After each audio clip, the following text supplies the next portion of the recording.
Again, referencing the Article 29 Working Party, they've actually got some really good some guidance on consent that's come out, and I think the ICOs was waiting for this guidance to release their own. But I think we're pretty much in a position where we can say that if you're going to document consent, you're going to want to document what was said to the consumer, the conversation, how it was had, what the copy looked like, what the proactive mechanism for opting in was. The ICO has a really good guide on privacy notices and transparency, because I think if you know, just going off topic for a second, the one thing that I see as a huge change that the GDPR brings about is that it raises the need to have privacy conversations, you know, privacy communication with a data subject, with visitors to websites, is going to be far more obvious in the customer journeys that we have post-May of this year. And so for us to adequately document consent, you're looking at what personal data you were capturing that you needed consent for, the statement, so a purpose statement. You know, we process it for these reasons.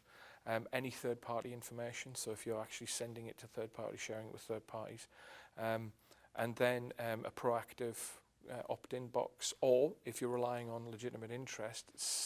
it's largely the same up until that point with the chance to object.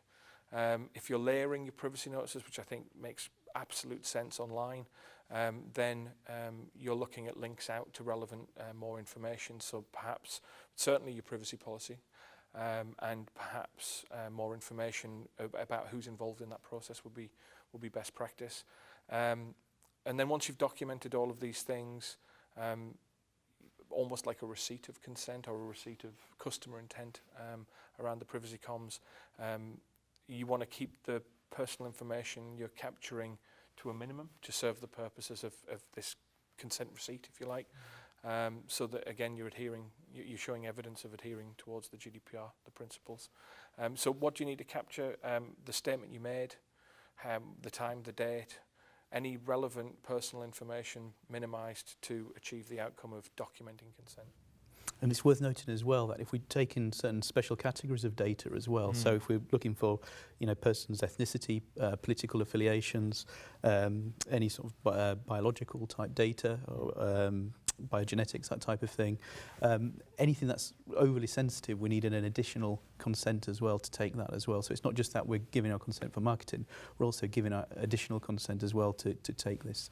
other information, and there's all sorts of additional protection around that as well, because it's so sensitive and could have such serious repercussions on the data subject. Very important point.